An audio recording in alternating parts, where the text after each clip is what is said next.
Hello everyone, my name's Carl Castles with Creek Gun Worx here, and this is my first video I'm making for YouTube. So currently a student through SDI, Sonoran Desert Institute. It's a good school, you can learn a lot, and you do get quite a bit of hands-on. And I'm almost to the end of my time here with this school, and one of my projects is a traditions muzzleloader, and that is in FTT 210. And so I'm pretty much just finished up with it now, and you get a lot of good information and a lot of stuff I had done previously. I just didn't know what it was called, like inletting. I'd done that when I was in the Marine Corps. Never really knew what it was called, and you know, I just thought it was something we did. We learned how to do it, did it. Obviously we didn't do it with wood stocks because, you know, I'm not that old, but you know, you do plenty of different things, but the main purpose of it is to inlet parts into a wood stock. And I'll show you some of the parts that we had to inlet, some of the parts that you can see.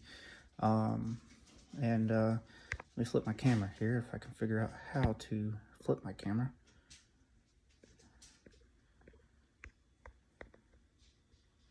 Yep, hold on. It's not gonna let me. Alright, so anyways, I'll just do it this way. Okay, so right now I'm currently in my garage. This is where my gun shop is set up, is in my garage. I'm gonna have to cut all that out, but it's fine. So the first thing is the lock right here. So the stock already comes somewhat cut. You know, you already have some of your lines and everything in your stock. You have your holes and everything where your inlet goes, or your lock goes, or your trigger goes, and things like that. You just have to clean them up. It's not a finished stock by any means, and it's your job to finish these. And so the lock was one of the first things. The trigger guard. My trigger guard fit almost perfect. I actually had to trim out here on the back side of the trigger guard. And then other than that, I mean, it went together really well. The trigger, I had to do a little bit of touching work, nothing big. Probably the most work I had to do, besides the lock, would have been the butt plate here. So here on the butt plate, I had to do a lot of work. The stock was probably 3/8 of an inch above.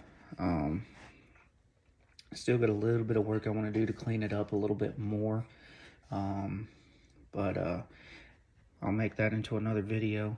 And you know, the toe plate here had to do a little bit of work, almost as much as the butt plate here. Now, next is down here. Let me move my cup of coffee. And you know,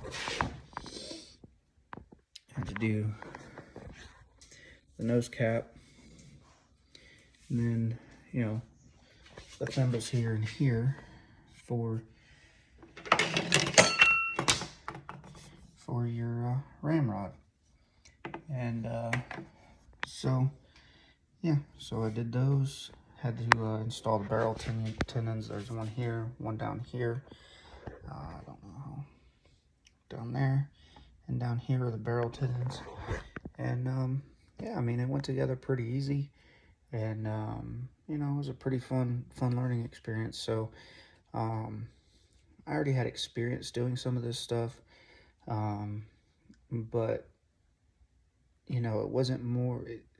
A lot of this was a learning experience more than just a refresher, because it's been a decade since I've really worked on guns like this.